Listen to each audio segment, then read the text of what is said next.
What's up, YouTube? Sorry I missed Tuesday. It's been pretty hectic with the holidays coming up, so I'll probably be doing one a week until then. But the Discord's going 24/7, so that code NCAA is still good for a free month. So check it out. They've been talking about Brittany Griner all day. She got released, like a one-for-one swap with a convicted Russian arms dealer, which is pretty crazy to me because you probably just shouldn't break the law in a country that hates America. But anyway, we'll go through this disclaimer real quick and then we'll get going.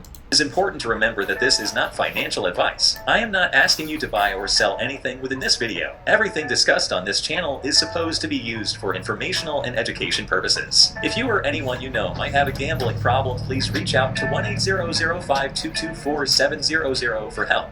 Cool. So, to recap Louie from last Thursday, he did go 2-0, which brought him to 26-9-1, which is 74%. Pretty good. So it was Arkansas State minus 15. I believe that they won by 20. And then Oakland and Cleveland State over 137, and I think they hit by 10. So, like I said, 26-9-1, which is pretty good, 74%. I think he just jumped down. I think I jinxed myself too because on Thursday I talked about how we lowered the volume and we didn't have like any bad beats the whole week because of it.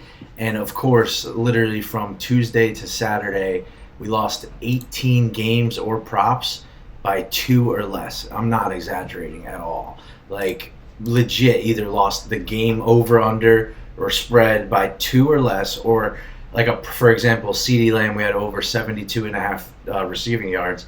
He had 71 in the third quarter and didn't hit.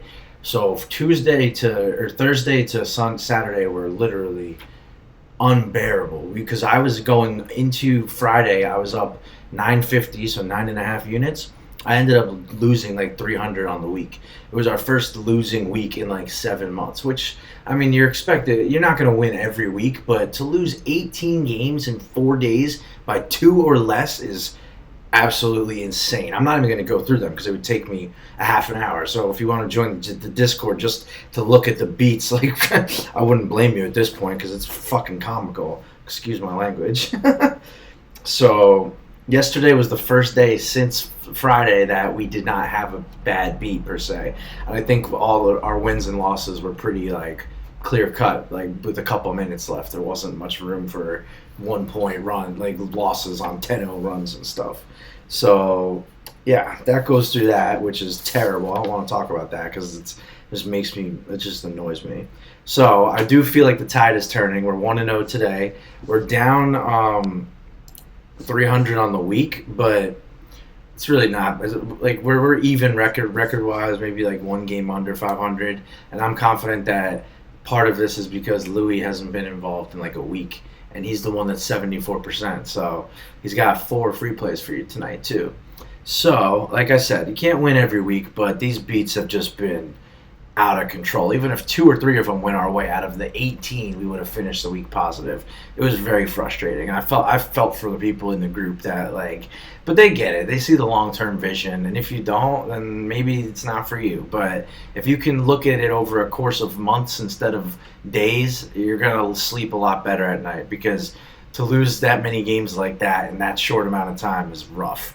And I get it. Like I feel it too. I'm in the trenches betting with these people, and it just sucks, man. Especially if you're like up 20 at halftime and you end up losing a spread by 1 on the garbage bucket or something, it happens so many times. So anyway, enough with the negativity. We'll get to the other stuff. So we're not really going to get into stocks or anything because I'm still not doing anything with stocks. There's the interest rates, they keep lying about how much they're going to hike them, when they're going to hike them. Nobody knows what's going on anywhere, so I'm not even going to touch that right now. So like I said, last week was our first losing week in 7 months. I mean, mostly due to the 18 losses by 2 or less. I'm not going to make too many excuses about it, but you got to look at some context if you're going to look at the whole scope of it. And the spreadsheet's almost done, so you could see. I think I'm going to do it from October going forward. I can't retroactively do it all the way back to the beginning of the year. So that's just a quick update on what we're doing and how shitty our weekend was. and hoping that this one is much better, and hopefully we catch 18 games by 2. Actually, never mind. Hopefully we win them all by 50 because I don't want to stress.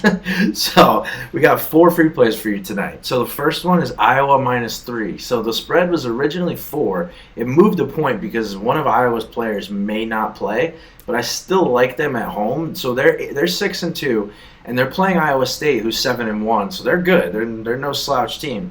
But my model still says 65% and predicts a score of 76-67. So 6 extra points. So we'll see about that. And then my second one is Colorado State +4. They're 6-3 playing at a 4-5 Colorado team. Keep in mind, yes, they have Deion Sanders for football, but not for basketball. So my model gives that one a 70% chance and an outright win by 3 points for Colorado State. So you're getting 7 points on that. Thirdly, we go to the NBA. We have the over on the Heat Cavs. That came down a point. So the over is now 212. And then our fourth and final play is a teaser for the NFL, and it is the Raiders pick and over 35. So I just saw this today, but +6 or 7 point teasers against the Rams this year are 12-0. But the key here is, will the 35 hit? I hope so. I would think so. That's the only risk I'm really seeing. There's no real simulation model for a teaser, but it did predict the Rams losing by like 5 or 6. So I would have had them covering the original spread, but I'm more comfortable with taking the Raiders outright and over 35, which is probably the one that's, if there's going to be some sweating, it's probably going to be there because the Rams probably won't have a very good offense. But yeah, so that's our 4 plays for tonight. He's 26-9-1.